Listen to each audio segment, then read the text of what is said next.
Hey guys, welcome back. Previous వీడియోలో మనం వచ్చేసి టెరాఫామ్ యూజ్ చేసుకొని EC2 అండ్ సెక్యూరిటీ గ్రూప్ని ఎలా క్రియేట్ చేయాలో చూసాం కదా. ఈ వీడియోలో మనం వచ్చేసి VPCని కూడా ఎలా క్రియేట్ చేయాలో చూడబోతూ ఉన్నాము.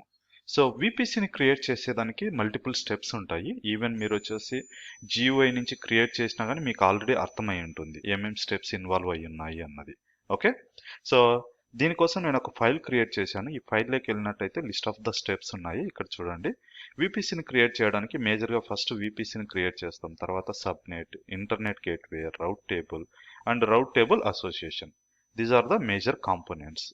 ఓకే, ఫస్ట్ థింగ్ వచ్చేసి VPCని క్రియేట్ చేసేదానికి మనకు CIDR రేంజ్ కావాల్సి ఉంటుంది, CIDR బ్లాక్. సో ఇది వచ్చేసి యూజువల్గా మనం 10 సిరీస్ కానీ 192 సిరీస్ కానీ 172 సిరీస్ కానీ యూజ్ చేసుకోవచ్చు. I mean to say any private IP range. So ఇక్కడ వచ్చేసి నేను 10.1.0.0/16 ఇది వాడుతున్నాను. అండ్ ఇక్కడ చూడండి resource type.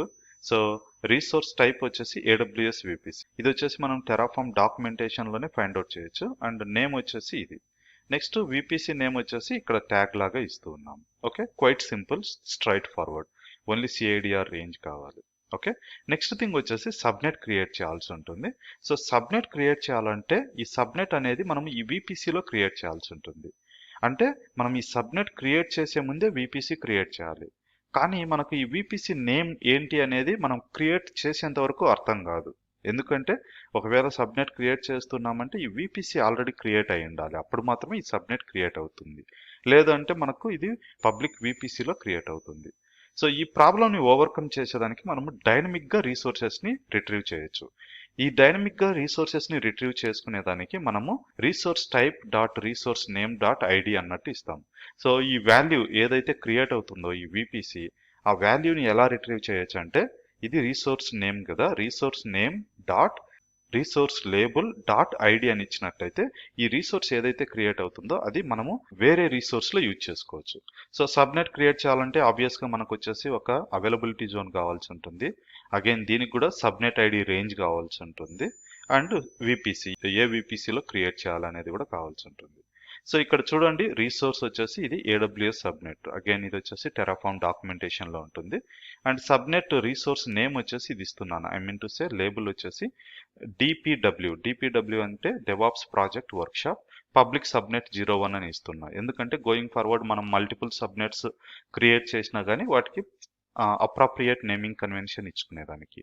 Next VPC ID, ఇక్కడ చూడండి మనకు VPC ID must and should గా కావాలి. అందు గురించి నేనేమి ఇచ్చాను, ఇది వచ్చేసి రీసోర్స్ నేమ్, ఇది వచ్చేసి resource label dot ID.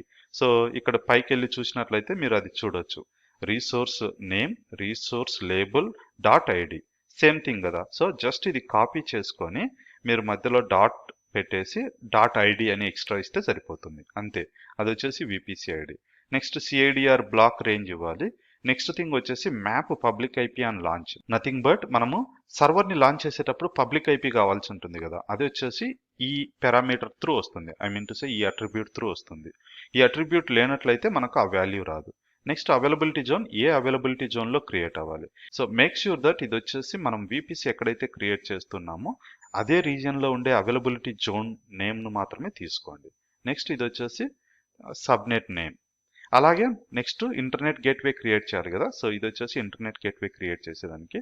So again resource name, resource label and VPC ID వచ్చేసి ఇది కామన్గా అన్నిటికీ ఉండాల్సిందే, ఎందుకంటే ఇది మనము ఆ VPC అండర్లో క్రియేట్ చేస్తున్నాం కాబట్టి ఇది ట్యాగ్స్. సిమిలర్ వే రౌట్ టేబుల్, రౌట్ టేబుల్ వచ్చేసి AWS రౌట్ టేబుల్, ఇది వచ్చేసి లేబుల్. నెక్స్ట్ థింగ్ వచ్చేసి VPC ఐడి.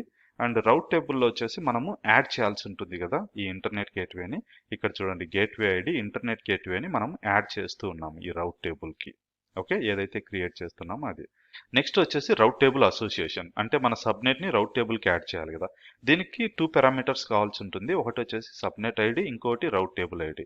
ఈ రెండు అబో స్టెప్లో క్రియేట్ అయి ఉంటాయి కదా. So AWS subnet DPW public subnet 01 dot ID, అది వెళ్ళి ఇక్కడ చూసినట్లయితే సబ్నెట్, ఇక్కడ చూడండి AWS subnet dot DPW. Dot అని ఎందుకు అంటున్నా అంటే, సో ఇక్కడ మనం డాట్ ఇచ్చేయాల్సి ఉంటుంది ఆ రీసోర్స్ని రిట్రీవ్ చేయాలంటే. అట్ ది ఎండ్లో డాట్ ఐడి అని ఇవ్వాలి. సో సేమ్ థింగ్ కదా ఇక్కడ ఇచ్చింది. అలాగే రౌట్ టేబుల్ కూడా చూడండి, రౌట్ టేబుల్ నేమ్ ఏమి ఇచ్చాం మనము, AWS rate table dot DPW public RC. So DPW public RC dot ID. That's it. Okay, so ఇది యూజ్ చేయడం వల్ల మనం వచ్చేసి విపిసి క్రియేట్ చేయొచ్చు. సో ఈ విపిసిని వచ్చేసి మన EC2లో వాడాలి కదా, కాబట్టి మనము ఎగ్జిస్టింగ్ స్క్రిప్ట్ ని అప్డేట్ చేయబోతున్నాం. సో ఇది వచ్చేసి ఎగ్జిస్టింగ్ స్క్రిప్ట్ కదా.